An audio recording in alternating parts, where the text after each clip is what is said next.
रात के लगभग 12 बज रहे थे और झारखंड का NH 33 हमेशा की तरह सुनसान पड़ा था। हल्की हल्की बारिश अभी कुछ देर पहले ही रुकी थी, इसलिए सड़क पर जगह जगह पानी जमा था और ट्रक की हेडलाइट उन गड्ढों में चमक रही थी। मैं पिछले 10 साल से ट्रक चला रहा था और इस रास्ते से न जाने कितनी बार गुजर चुका था। लोग अक्सर इस हाईवे के बारे में अजीब बातें करते थे कि आधी रात के बाद यहाँ एक औरत दिखाई देती है जो कभी सड़क के किनारे खड़ी रहती है, कभी अचानक बीच सड़क पर आ जाती है और जो भी उसकी मदद करने रुकता है उसके साथ कुछ न कुछ ऐसा होता है जिसे वह जिंदगी भर नहीं भूल पाता। मैं हमेशा इन बातों को हंसी में उड़ा देता था क्योंकि मुझे लगता था कि थके हुए ड्राइवरों को नींद और अंधेरे में भ्रम हो जाता होगा। उस रात भी मैं टाटा से रांची की तरफ माल लेकर जा रहा था। रेडियो पर पुराने गाने चल रहे थे,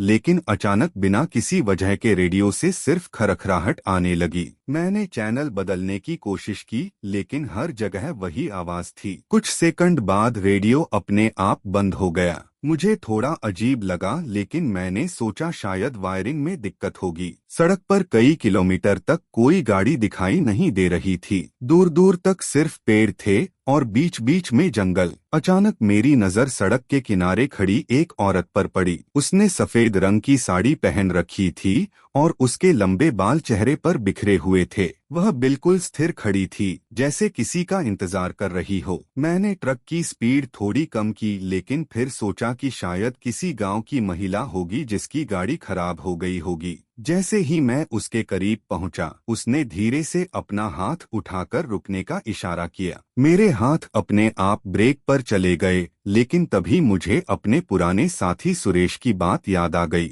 उसने कहा था कि अगर कभी रात में इस रास्ते पर कोई अकेली औरत दिखे तो मत रुकना, चाहे कुछ भी हो जाए। मैंने तुरंत एक्सीलेटर दबाया और ट्रक आगे बढ़ा दिया। रियर व्यू मिरर में देखा तो वह औरत अब भी वहीं खड़ी थी, लेकिन कुछ ही सेकंड बाद वह दिखाई देना बंद हो गई। मैंने राहत की सांस ली और खुद को समझाया कि शायद कोई जरूरतमंद रही होगी। लगभग 5 मिनट बाद अचानक मेरी नजर फिर उसी औरत पर पड़ी। इस बार वह सड़क के बीचों बीच खड़ी थी। मुझे ऐसा लगा जैसे वह कहीं गई ही नहीं, बल्कि मुझसे पहले यहाँ पहुँच गई हो। मैंने जोर से हॉर्न बजाया, लेकिन वह अपनी जगह से नहीं हिली। आखिरी समय पर मैंने ट्रक दाईं तरफ मोड़ा और किसी तरह उसे बचाकर निकल गया। मेरा दिल इतनी तेजी से धड़क रहा था कि उसकी आवाज मुझे खुद सुनाई दे रही थी। मैंने तुरंत शीशे में देखा, लेकिन पीछे सड़क बिल्कुल खाली थी। वहां कोई नहीं था। अब मेरे माथे पर पसीना आने लगा था। मैंने खुद को शांत करने के लिए पानी की बोतल उठाई,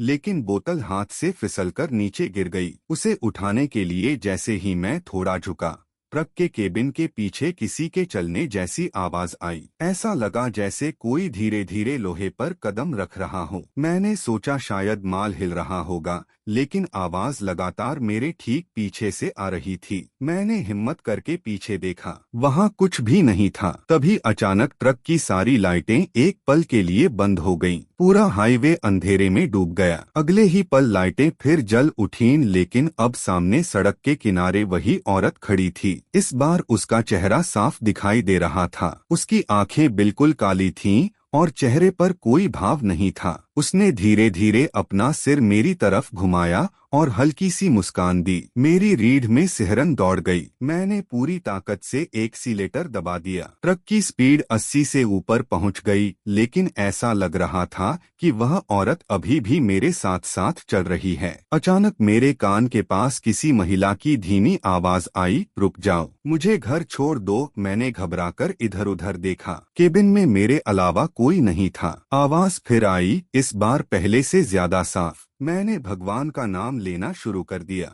कुछ मिनट बाद सड़क के किनारे एक छोटा सा ढाबा दिखाई दिया, जहां 2-3 ट्रक पहले से खड़े थे। मैं तुरंत वहां रुक गया। जैसे ही नीचे उतरा, मेरे पैर कांप रहे थे। ढाबे वाले ने मेरा चेहरा देखा और बिना कुछ पूछे पानी का गिलास दे दिया। उसने कहा, फिर दिख गई क्या? मैं हैरान रह गया। मैंने उससे पूछा कि उसे कैसे पता। उसने धीरे से बताया कि पिछले कई सालों से रात में आने वाले कुछ ड्राइवर इसी तरह डरे हुए यहाँ पहुँचते हैं। कोई कहता है सफेद साड़ी वाली औरत दिखी, कोई कहता है किसी ने ट्रक में बैठकर बात की, तो कोई कहता है कि पीछे कोई चलता रहा लेकिन मिला कोई नहीं। ढाबे वाले ने यह भी कहा कि कुछ साल पहले इसी सड़क पर एक महिला की सड़क हादसे में मौत हुई थी। उसके बाद से लोग तरह तरह की बातें करते हैं। मैंने उसकी बात सुनी लेकिन कुछ नहीं बोला। थोड़ी देर आराम करने के बाद मैंने फिर सफर शुरू किया। इस बार सुबह होने लगी थी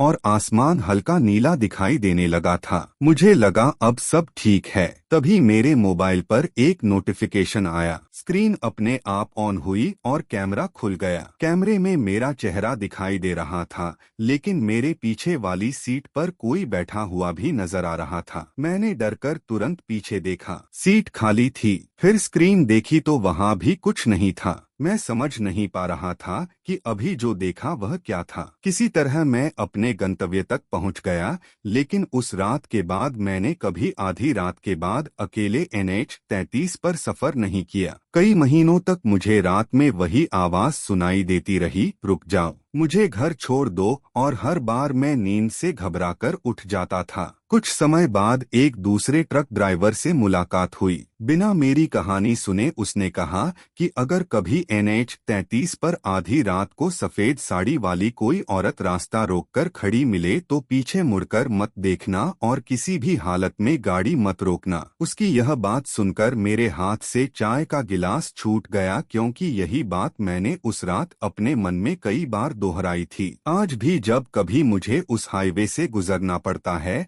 तो मैं सूरज डूबने से पहले ही वह इलाका पार करने की कोशिश करता हूँ, क्योंकि मुझे नहीं पता उस रात मैंने जो देखा वह थकान का भ्रम था, किसी हादसे की याद थी, या सचमुच उस सुनसान सड़क पर कोई ऐसा इंतजार कर रहा है जिसे अब भी अपने घर पहुँचने का रास्ता नहीं मिला।